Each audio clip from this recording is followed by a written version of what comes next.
Hi everyone, আসসালামু আলাইকুম। আপনাদের সামনে আজকে এটা কিসের ভিডিও নিয়ে আসলাম বলেন তো? মাটির চুলায় এটাতে কি করা হচ্ছে আর কি করছি কেউ বলতে পারবেন? এইটা কি বলেন তো? এভাবে হয়তো অনেকেই বুঝতে পারবেন না।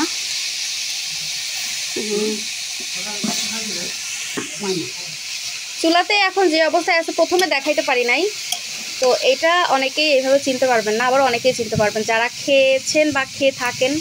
এটা হচ্ছে আমাদের এলাকায় বলে খানমান, আবার অনেক এলাকায় বলে হচ্ছে থানকুনি। তো এটা হচ্ছে অনেক বড় বড় পাতা থাকে, কেটে তারপরে এটাকে একটু সেদ্ধ করে নেওয়া হচ্ছে চুলার উপরে দিয়ে। একটু সেদ্ধ করার পরে পাটায় বাটতে হবে, সেখানে থাকবে পেঁয়াজ, মরিচ, কালো জিরা।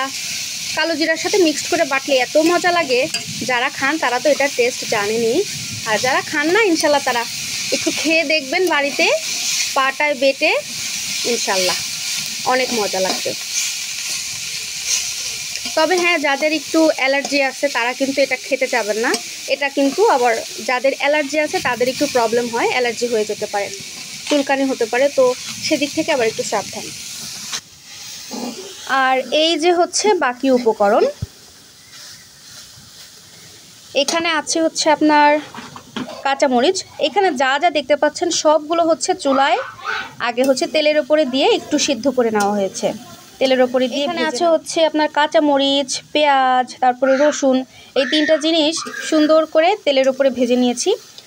আর ওই চুলার ওপরে যে থানকুনি পাতাটা দেখলেন সেটা হয়ে গেলে সব কিছু মিলিয়ে পাটার ওপরে সুন্দর করে বেটে একটা ফিনিশিং ভর্তার মতো হয়ে যাবে ইনশাল্লাহ। পরে আপনাদেরকে দেখাতে। পাটার মধ্যে সর্বপ্রথম আগে কালো জিরা বেটে নেওয়া হচ্ছে, এরপরে আস্তে আস্তে ওইগুলো বেটে এর সাথে ফিনিশিং করতে হবে। জিরা যখন একটু ফিনিশিংয়ের মতো হয়ে যাবে তখন এর মধ্যে দিয়ে দিতে হবে সেই ভেজে রাখা পেঁয়াজ, মরিচ, রসুনের সেই ভাজাটা।